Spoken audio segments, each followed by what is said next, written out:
Hello everyone, welcome to my YouTube channel Ravi S S T 247। तो आज के class में हम लोग नोबेल पुरस्कार 2025 के विजेता का लिस्ट देखेंगे और उसमें देखेंगे कि किन किन लोगों ने किन किन क्षेत्रों में नोबेल पुरस्कार पाया है। तो चलते हैं। नोबेल पुरस्कार विजेता का नाम देखने से पहले हम लोग आज पहले अल्फ्रेड नोबेल के बारे में जानेंगे। तो अल्फ्रेड नोबेल जो कि एक स्वीडिश वैज्ञानिक थे, इंजीनियर और उद्योगपति थे, जो कि स्टॉकहोम स्वीडन के रहने वाले थे। अल्फ्रेड नोबेल का जो जन्म था वो 21 अक्टूबर 1833 को हुआ और इनके निधन 10 दिसंबर 1896 को हुआ। नॉर्मली आप लोग को एक बात समझना है कि जब भी नोबेल पुरस्कार की घोषणा होती है तो वो अक्टूबर के महीने में होती है और नोबेल पुरस्कार की घोषणा अक्टूबर में हो तो जाती है, परंतु उनको देने का काम, नोबेल पुरस्कार का विजेता को नोबेल पुरस्कार देने का काम दिसंबर में किया जाता है, 10 दिसंबर को। फिर देखते हैं कि ये जो अल्फ्रेड नोबेल थी, इन्होंने 1867 में डायनामाइट का आविष्कार किया था और डायनामाइट का इस आविष्कार करने के बाद ये डायनामाइट का गलत इस्तेमाल होने से दुखी होने लगे और उन्होंने अपनी उसी डायनामाइट के गलत इस्तेमाल से दुखी होकर जो अपनी वसीयत थी उसकी 94% संपत्ति एक कोष में देने का प्रावधान किया गया और इसी वसीयत के परिणाम स्वरूप 1901 में नोबेल पुरस्कार की शुरुआत हो गई थी। डायनामाइट के आविष्कार के कारण इनको मौत का सौदागर भी कहा जाता है। इन्हें मौत का सौदागर भी कहा जाता है। चलिए नेक्स्ट देखते हैं। जो नोबेल पुरस्कार है ये दुनिया का सबसे प्रतिष्ठित और सम्मानित अंतर्राष्ट्रीय पुरस्कारों में से एक है। यह पुरस्कार उन व्यक्तियों या संगठनों को दिया जाता है जो मानवता के कल्याण के लिए कोई असाधारण योगदान दिया हो। ठीक, इसकी शुरुआत जो होती है वो 1901 में होती है। इसकी पुरस्कार राशि जो थी वो 11 मिलियन स्वीडिश क्रोनर थी, जो लगभग रुपए में 10.3 करोड़ रुपए होंगे। नोबेल पुरस्कार कुल 6 क्षेत्रों में दिए जाते हैं। पहले 5 क्षेत्रों में दिए जाते थे। 1968 में अर्थशास्त्र को भी जोड़ा गया और अर्थशास्त्र का पहला नोबेल पुरस्कार 1969 में दिया गया। जो 6 नोबेल पुरस्कार वाले क्षेत्र हैं वो हैं भौतिकी, रसायन विज्ञान, शारीरिक विज्ञान, शांति, साहित्य और अर्थशास्त्र। ये 6 क्षेत्रों में नोबेल पुरस्कार दिए जाते हैं। आगे देखेंगे नोबेल पुरस्कार भौतिकी के क्षेत्र में किन्हें मिला है। तब 2025 में जो भौतिकी के क्षेत्र में नोबेल पुरस्कार पाए हैं उनका नाम है जॉन क्लार्क जो अमेरिका के हैं, जॉन ए मार्टिनियस जो अमेरिका के ही हैं और माइकल एस डेवोरेट जो अमेरिका के हैं। यानी कि इसको याद रखने में कोई दिक्कत नहीं होगी क्योंकि तीनों अमेरिका के हैं। इसको ट्रिक के दम पर कैसे याद रखेंगे। भौतिकी से भूत यानी कि भौतिकी का कदम, भूत का कदम, क से क्लार्क, क से क्लार्क, द से डेवोरेट, म से मार्टिनिस। ये जो तीनों को भौतिकी का नोबेल पुरस्कार मिला है, इनको नोबेल पुरस्कार मिलने का कारण था कि इन्होंने यह पुरस्कार एक विद्युत परिपथ में स्थूल क्वांटम यांत्रिकीय सुरंगन और ऊर्जा प्रमाणीकरण की खोज के लिए मिला है इनको। इसको इंग्लिश में याद रखिएगा, microscopic quantum mechanical tunnelling energy quantisation. Next देखते हैं कि आखिर ये क्वांटम मैकेनिकल टनलिंग है क्या। तो क्वांटम मैकेनिकल टनलिंग क्या है इसको देख लेते हैं। जब भी हम लोग आमतौर पर छोटे बच्चे जब हम लोग थे तो आमतौर पर क्या करते थे, गेंद से दीवार से गेंद को टकराते थे, तब हमारे जो गेंद थी वो दीवार के उस पार न जाकर हमारे ओर उछल कर आ जाती थी। लेकिन क्वांटम की दुनिया में कहा जाता है कि कभी कभी जो कण होती है, इलेक्ट्रॉन जैसे छोटे छोटे जो कण होती है, वो कभी कभी क्या होती है कि दीवार को पार करके दूसरी तरफ भी निकल जाती है। इसी को कहते हैं क्वांटम टनलिंग। इसी को क्या कहते हैं, क्वांटम टनलिंग।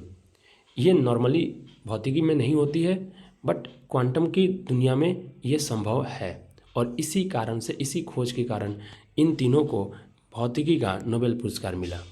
नेक्स्ट देखते हैं रसायन। रसायन में देखेंगे तो रसायन में आपको भी 3 लोगों को नोबेल पुरस्कार मिला है, जिसमें से एक है सुसुमु कितागावा, दूसरा है उमर याधी और तीसरा है रिचर्ड रॉबसन। इनको याद करने के लिए एक बेहतर ट्रिक है। आप लोग कियारा आडवाणी को जानते होंगे, तो उनकी केमिस्ट्री बड़ा बेहतरीन है। तो कियारा की केमिस्ट्री से याद कर लेंगे कि केमिस्ट्री में कियारा को मिला है। की से होता है कितागावा, या से होता है उमर याधी और र से होता है रिचर्ड रॉबसन।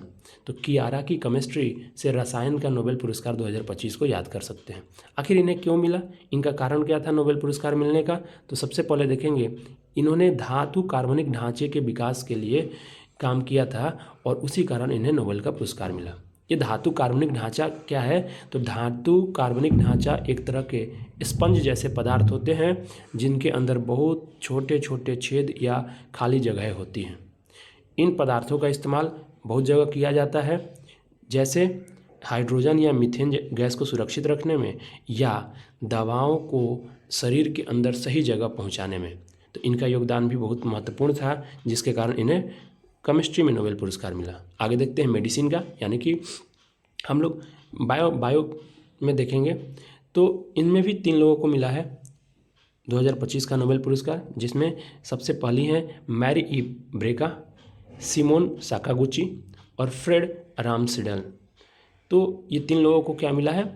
मेडिसिन के क्षेत्र में नोबेल पुरस्कार मिला है। इसको याद करने के लिए, मेडिसिन मतलब दवा, दवा खाकर मेरी फ्रेंड मौन हो गई, मेरी फ्रेंड मौन, मेरी फ्रेंड, मेरी से हो जाएगा मैरी ई ब्रेका, फ्रेंड से हो जाएगा फ्रेड रामसडेल और मौन से सिमोन साकागुची। ये तीनों आपको याद कर लेना है। कारण इसका क्या था? तो इन्होंने, याद रखिएगा, पेरिफेरल इम्यूनिटी टॉलरेंस से संबंधित कुछ खोज की थी, जो कि एक अभूतपूर्व खोज थी। इसमें ये पता चला था कि जो हमारे इम्यून सिस्टम है ये कैसे तय करेगा कि किससे लड़ना है। जो हमारा इम्यून सिस्टम है किससे लड़ेगी, जैसे वायरस या बैक्टीरिया से, और किससे नहीं लड़ना है, जैसे हमारे शरीर की कोशिकाओं से। तो हमारा जो इम्यून सिस्टम है ये तय करेगा कि किससे हमें लड़ना है और किससे लड़ना नहीं है। इसी की खोज किया गया था Simone Sakaguchi, Fred रामसडेल and Mary ई ब्रेका के द्वारा, जिसके लिए इन्हें 2025 का नोबेल पुरस्कार दिया गया। आगे देखते हैं हम लोग साहित्य के क्षेत्र में। साहित्य के क्षेत्र में जब नोबेल पुरस्कार की बात आती है तो लास्लो क्रास्नहोरकाई एक हंगेरियन लेखक थे और इन्हीं को मिला है साहित्य के क्षेत्र में नोबेल पुरस्कार। इनको याद करने के लिए ट्रिक है, साहित्य देखकर जलो हर कोई, जलो लास जलो हर कोई क्रॉस जनो हर कोई। तो ये जो थे वो साहित्य के क्षेत्र में नोबेल पुरस्कार पाने वाले एक हंगेरियन लेखक थे। नेक्स्ट देखते हैं नोबेल के शांति पुरस्कार। नोबेल के शांति पुरस्कार आप लोग भी पढ़ रहे होंगे, अगर आप जियोपॉलिटिक्स में रुचि रखते होंगे तो आपको पता होगा कि नोबेल के शांति पुरस्कार पाने के लिए डोनाल्ड ट्रंप कितना कोशिश कर रहे थे। उन्होंने उसी शांति पुरस्कार के लिए ही भारत पर भी बहुत ज़्यादा टैरिफ लगा दिए थे, 50% का टैरिफ। किसी न किसी कारण से वो नोबेल पुरस्कार, भारत डोनाल्ड ट्रंप को नोबेल पुरस्कार देने के लिए राज़ी नहीं हो पा रहा था या उनको प्रस्तावित नहीं कर रहा था। उनसे भी दुखी होकर या उससे गुस्सा निकालना डोनाल्ड ट्रंप ने शुरू कर दिया भारत के ऊपर और भारत को टैरिफ लगाया। तो देखते हैं कि 2025 का शांति नोबेल पुरस्कार किसको मिलता है। तो वो है एक वेनेजुएला की विपक्षी नेता हैं, और वेनेजुएला की जो विपक्षी नेता हैं Maria Corina Machado. Maria Corina Machado जो थी ये क्या कर रही थी कि वेनेजुएला में जो पक्ष की पार्टी है, जो सरकार है, उस सरकार के विरोध, जो तानाशाही सरकार है उस सरकार के विरोध लोकतंत्र के लिए लड़ाई लड़ रही थी पिछले 20 वर्षों से। तो पिछले 20 वर्षों से क्या कर रही थी मारिया कोरिना मचाडो, ये लोकतंत्र को पुनर्जीवित करने के लिए वेनेजुएला में एक लड़ाई लड़ रही थी, और वो लड़ाई शांति के दम पे लड़ रही थी, जिसके कारण जो हमारा नोबेल पुरस्कार है शांति का वो मारिया कोरिना मचाडो को मिला।